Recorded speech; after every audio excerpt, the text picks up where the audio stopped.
I'm doing my own hair and makeup today for an acting gig because often in non-union jobs, you're asked to come to set camera ready, which means you're doing your hair, you're doing your own makeup, and you're arriving to set in the outfit that you will be filming in. For the wardrobe instructions, they said business casual, jeans, and a nice shirt or a sweater. So I'm gonna bring a few different options as well as wear this to set because I think they're gonna go for this. It's pretty neutral, a nice green color, jeans, makes it casual, and then the top, I don't necessarily have to tuck it in, but I can. Hopefully not everybody brings green because usually a lot of people will bring blue to set. So I try to bring blue because production usually likes it, as well as a few other colors. I just arrived to set and today is actually considered a half day, even though I'm only here for about 2 hours. My call time is 12:30. I'm released by 2:30. So I'm taking all of my wardrobe and my hair and makeup stuff and my computer in case there's downtime. I got this job through my agency, but also through Aura Casting, which if you are in the United States in general, really, it's an online casting company and they get jobs for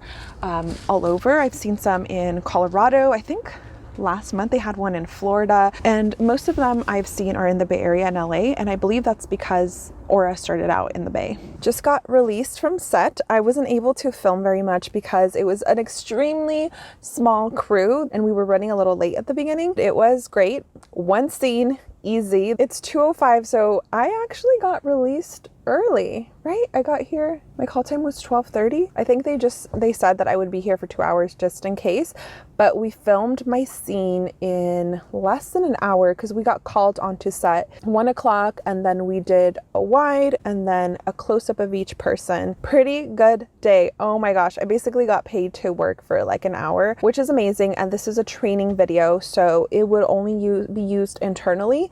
And so I got a flat rate. It was a buyout because it's going to be used internally.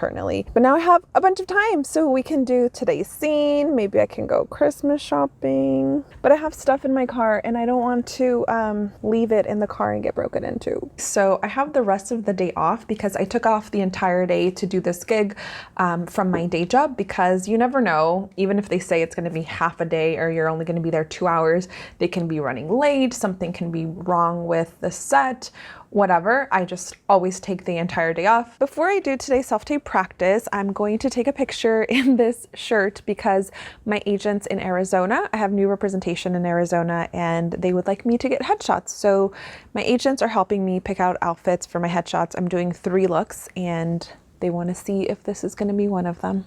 I don't think they're going to like it with this undershirt, but if I don't wear an undershirt, you can see a lot. But I get with the vibe that they're going for because they did send me a lot of options that had a puffy sleeve and was very feminine. I believe I know the look they're going for. It's like puffy sleeve, feminine, delicate-esque. And this shirt I think might work as long as I'm photographed like this, because if we get any lower, it just gets a little exposed. So I'm gonna send them a picture of this one too. I don't like how the pictures are coming out in my bathrooms. So I moved into my office. These pictures are gonna look so much better with a backdrop. Not that it really matters because these are just photos of my clothes for my headshots, but still, I didn't want to send in like bad photos. I'm gonna email these to myself and then edit them into one canvas so that they can see all of the images in one photo versus having to download each image and compare it. And I want to show you what they asked me to send because it was such a good idea. When I worked with agents or photographers on figuring out what I'm gonna wear for headshots, they will ask me to send in some wardrobe options, and what I usually do is put it on so that they know what I look like. But this time, this agency asked me to send pictures of my clothes flat on the ground, and so they see all of the color pants and length that I have and all of the shirts and the sweaters. So here are pants, shirts. These are like fun, like personality shirts, I would say, like for fun, for like commercial shots. And then all my sweaters and jackets that I have, this is more businessy, business casual, and you can see this pink shirt right here. And I told him I'm happy to buy more things if you think whatever I have is not right. And the links that they sent me were almost all like puffy shirts, which is why I ended up taking a picture with this shirt, because I think at the right angle, it can definitely be used for fun commercial shots. Here are the pictures that I was taking in the bathroom, and then here are the pictures I took in my office with the seamless backdrop. And this is what I sent over for my agents to approve for headshots, which I know they're not gonna like the pink one now that I put it on, because I also haven't found the right shirt to wear under it that'll actually make the shirt look good. The white one, I think they'll go for. I'm doing work on my computer.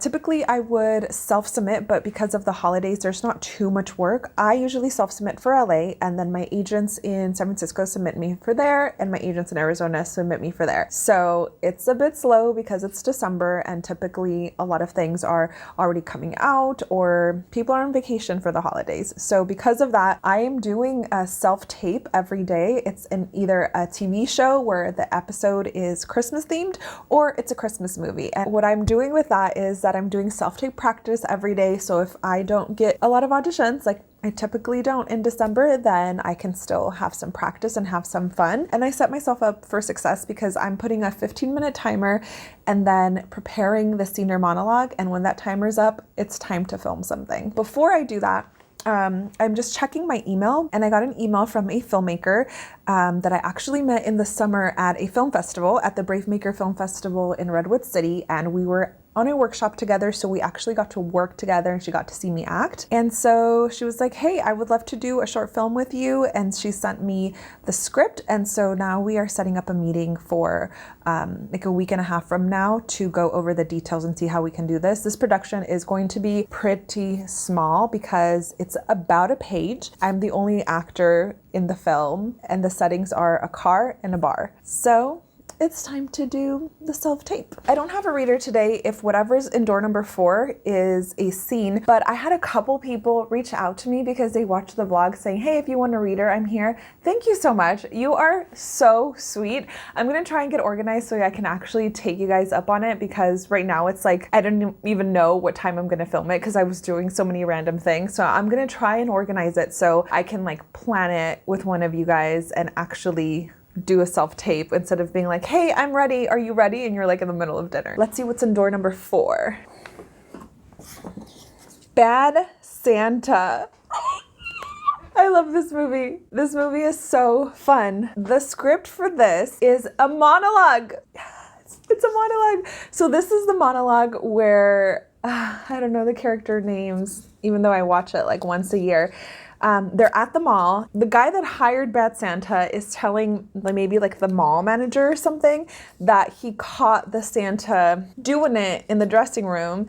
But this monologue is a bit, I mean, not super lengthy, but definitely the longest that I've done so far. I'm really excited to prepare this one. I'm gonna do a timer on my phone today. I put a 15-minute timer, so let's go. I'm gonna keep this shirt on.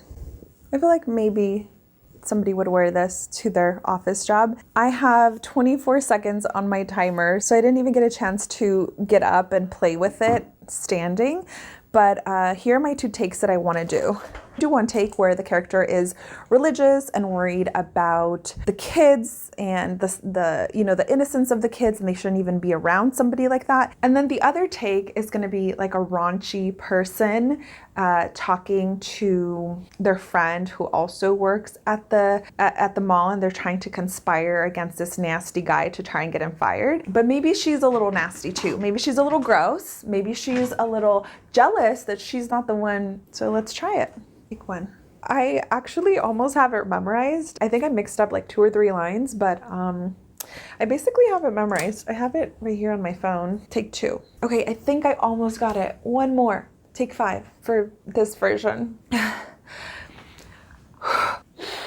Oh my gosh, that's so close. It just feels so close. I'm gonna try and do it again and not try to be word perfect or look at the script. Okay, let's do the other one. Let's do the one where I'm like a gross girl.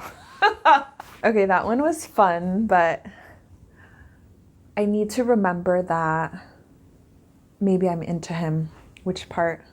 Take 7 or 8. You know, they have a tender sensibility. Let's do it again. Okay, one last one. Oh, I keep wanting to do just one more. Okay, let's just do one more. That was really fun, and I almost memorized it word perfect just by playing around with it, so that made it even more fun. I'm realizing that having the script gets me out of it a little bit. But anyways, that was super fun. Here are the 2 best takes, and I'll see you tomorrow. A couple of days ago, I was in the Women's Big and Tall, and I heard these, the woman screaming, and she was like, oh, yeah, oh.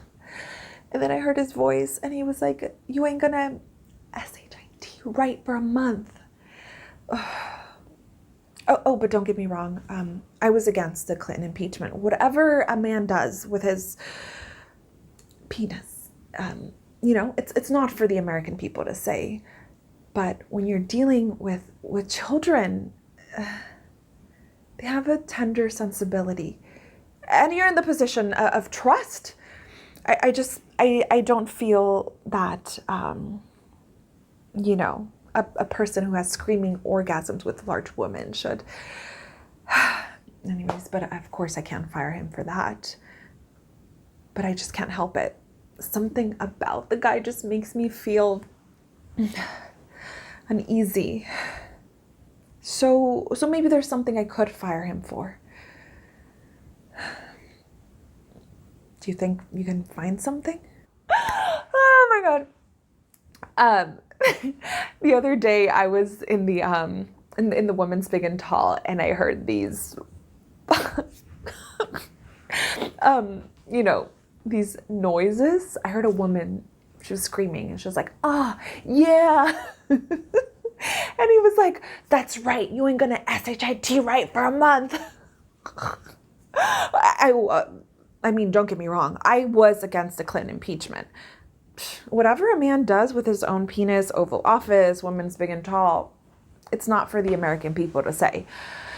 But when you're dealing with children, they have a tender sensibility, and you're in the position of trust.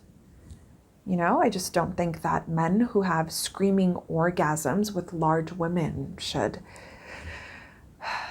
But of course I can't fire him for that. But I just can't help it. There's something about the guy that makes me feel